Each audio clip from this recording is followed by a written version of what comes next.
पक्षा पक्षी के कारणे सब जग रहा भोला, निष्पक्ष होय के हरि भजे सोई संत सुजान। बहुत ऐसे आदमी हैं जो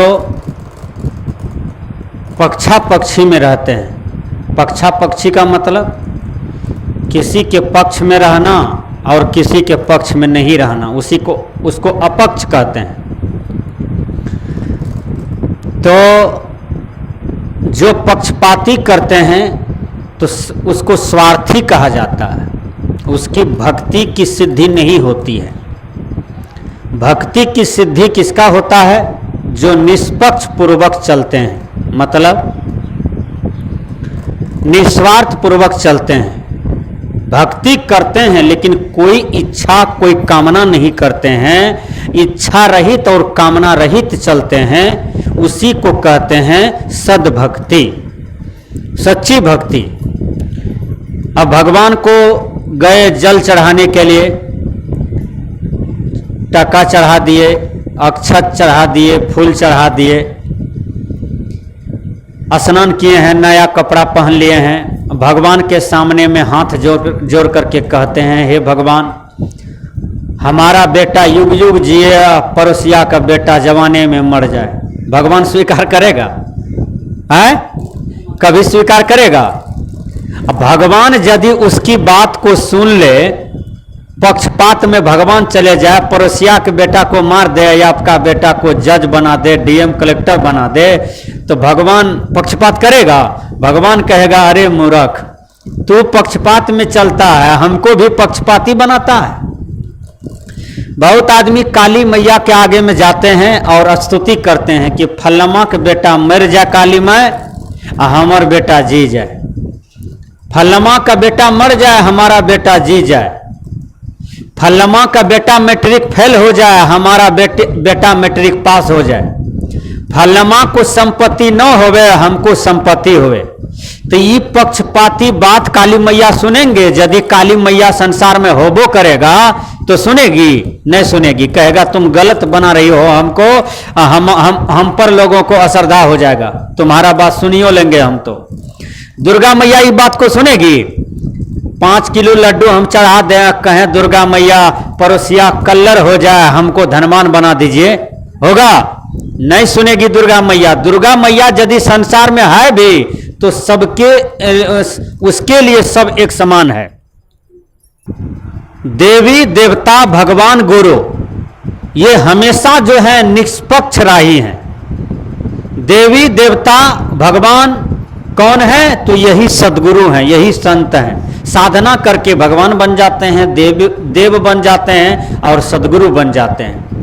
बाहर से कहीं कुछ नहीं है, आकाश से जो उतरेगा गिरेगा या आकाश से आया है, यह सब चमत्कार पूर्ण बातें हैं। तो गुरुवर कबीर कहते हैं, पक्षा पक्षी के कारण सब जग रहा भोला। अब देखिएगा, बहुत मजहब के लोग हैं, जैसे हिंदू कहेंगे कि मेरा रामायण बड़ा है और मैं हिंदू हूं तो मैं बड़ा हूं। मुसलमान को छोटा कहेगा तुम्हारा कुरान छोटा है, तुम हमसे छोटा हो, तुम्हारा कर्म नीच है। अरे कर्म तो मैं देखता हूं कि सबका नीच है। हिंदू शुगर खा रहा है, मुसलमान गाय काट के खा रहा, तो दोनों तो कर्म नीचा कर रहे हैं। विचार कीजिए, आप किसी को नीचा कर रहे हो, अपने आप को ऊपर बता रहे हो, तो थोड़ा कर्म को भी तो निहारो। हिंदू शुगर काट के खा रहा है, मुसलमान गाय को कत्ल करके काट करके हलाल करके खा रहे हैं। तो दोनों अपने अपने कर्म को देखो। जब कहते हो कि जर्रे जर्रे में खुदा है, मतलब हर प्राणी में खुदा का वास है, तो फिर गाय को क्यों दुख देते हो? अरे भाई हिंदू, कबीर साहब जी फटकारते हैं, तुम शुगर को क्यों काट करके खाते हो? क्योंकि उसमें भी तो भगवान बैठे हैं, उसमें भी तो परमात्मा रहते हैं, इसलिए धोखा मत दो। तो गुरुवर कबीर कहते हैं, पक्षा पक्षी के कारण सब जग रहा भोला।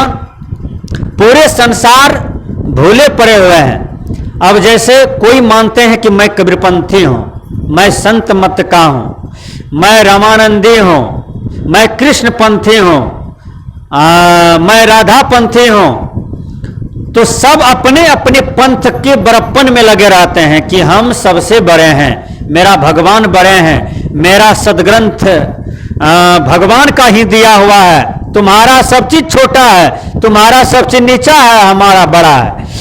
कबीर साहब जी कहते हैं नहीं नहीं भूल हो गया, अरे सब महापुरुष को आदर दो, सब में अच्छाई है और सबकी अच्छाई को ग्रहण कर लो और देखो तब तुम्हारा जीवन गदगद हो जाएगा।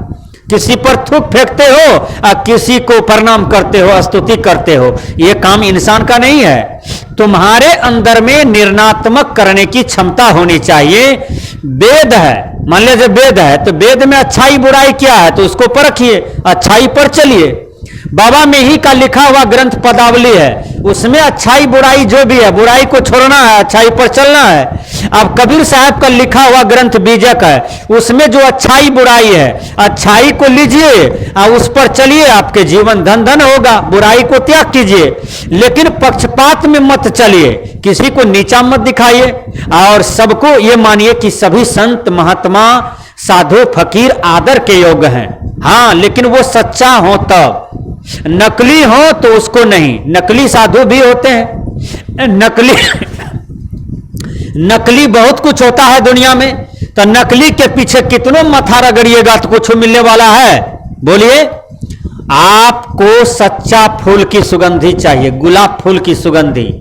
अब कागज का कोई गुलाब फूल बना ले, अब वो आपको दे दे कि इसको सूंघो, सुगंधी आएगी गुलाब फूल वाला? क्योंकि कागज का जो फूल है वो नकली है। असली गुलाब फूल सूंघिएगा, नाक में लीजिएगा तो उसकी सुगंधी दूसरे होता है। तो कबीर साहब जी कहते हैं पक्षा पक्षी के कारणे सब जग रहा भूलान, समुच्चय संसार पक्षपात में भूले हुए हैं।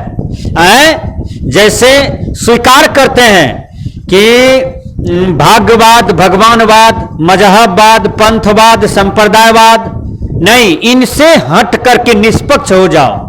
तुम अपने आप को सोचो कि मैं इंसान हूं, मेरे लिए जितने भी महापुरुष हैं सब मार्गदर्शक है।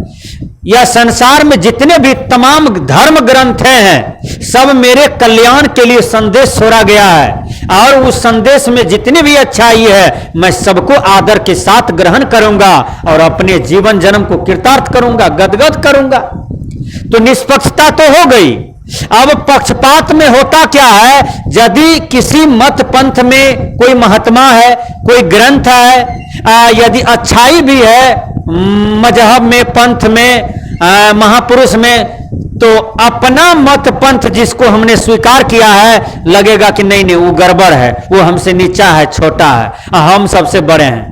नहीं नहीं, इतना स्वार्थ में मत चलिए, इतना मत चिपकिए संसार में, धर्म में भी इतना मत चिपकिए, निष्पक्ष हो जाइए, निस्वार्थ हो जाइए। इसलिए गुरुवर कबीर कहते हैं पक्षा पक्षी के कारणे सब जग रहा भूलान, समुच्चय संसार पक्षपात में भूले हुए हैं। निष्पक्ष होए के हरि भजे सोई संत सुजान।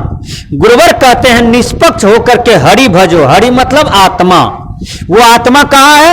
आपके अंदर में बैठा हुआ है, उसमें रमन करो, उसमें उलट जाओ। संसार में कितना रमन करेगा, संसार में कितना विहार करेगा, संसारिक सुख भोग में कितने भागेगा, उसमें तृप्ति नहीं मिलेगी।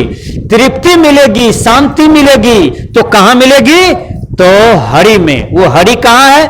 वो हरि है आपके अंदर में, जिसको कहते हैं हरि मतलब विष्णु, हरि मतलब ऊंट, हरि मतलब मेढक।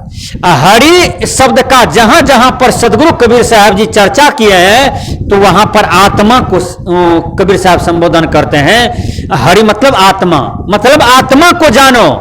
इसी आत्मा में परमात्मा है, इसी आत्मा में ब्रह्मा, विष्णु, महेश, कृष्ण, राम, कबीर, बुद्ध में ही पलटो, सब इसी में निवास करते हैं। सभी देवी देवता यही आत्मा में निवास करते हैं। लेकिन आत्मा पर जो मल पड़ा हुआ है, मन का मल है, विषय का मल, भोग का मल, इसलिए हे मानव उस मल को तुम साधना से हटाओ और निष्पक्ष हो के हरि भजो सोई संत सुजान। कहते हैं जो निष्पक्ष होकर के साधना करते हैं, हरि में रमन करते हैं, आत्मा में रमन करते हैं, सोई संत सुजान, उसको अच्छा संत जानो, उसको अच्छे सदगुरु जानो, उसको बढ़िया गुरु जानो और उसी को मानो। उससे आपका जीवन कल्याणकारी हो जाएगा।